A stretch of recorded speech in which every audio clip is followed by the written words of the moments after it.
puni par la justice. Bonjour Jean-Rémy Baudot. Bonjour Mathieu, bonjour à tous. Depuis quelques jours, certains s'interrogeaient sur le silence d'Emmanuel Macron à propos de la sécurité. Eh bien, vous nous le révélez ce matin sur Europe 1.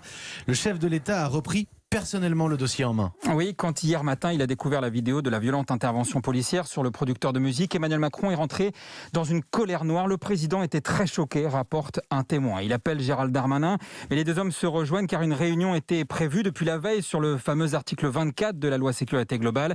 Mais évidemment, dans ce contexte, la vidéo se retrouve au cœur des discussions. Et dans cette réunion, eh bien, le chef de l'État se montre très ferme. Dans un souci d'apaisement, il demande des sanctions très claires contre les policiers concernés. Il convient d'ailleurs que le ministre s'exprimera aux 20h. Et c'est la deuxième fois en quelques jours que Gérald Darmanin est invité à mieux tenir ses troupes. Oui, cette semaine, Emmanuel Macron lui avait déjà demandé des explications sur la gestion du maintien de l'ordre après la dispersion du camp de migrants à République. Le ministre a dû revoir sa copie sur la loi sécurité globale, mais c'est Emmanuel Macron qui sent monter la pression sur lui. Sa majorité est en feu et au sein même du gouvernement, la séquence crée des remous. Selon nos informations, hier soir, sur l'un des groupes de discussion des ministres, les débats ont été agités, aile droite contre aile gauche.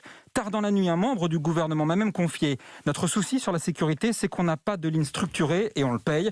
Le problème, c'est qu'Emmanuel Macron, qui a fait de la lutte contre les régimes illibéraux comme la Hongrie, son cheval de bataille, eh bien, il se retrouve accusé lui-même de dérive autoritaire.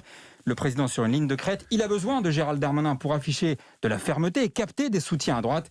Mais si ce dernier va trop loin, il risque de perdre son électorat plus modéré. Jean-Rémy Baudot du service politique d'Europe 1. Vous parliez des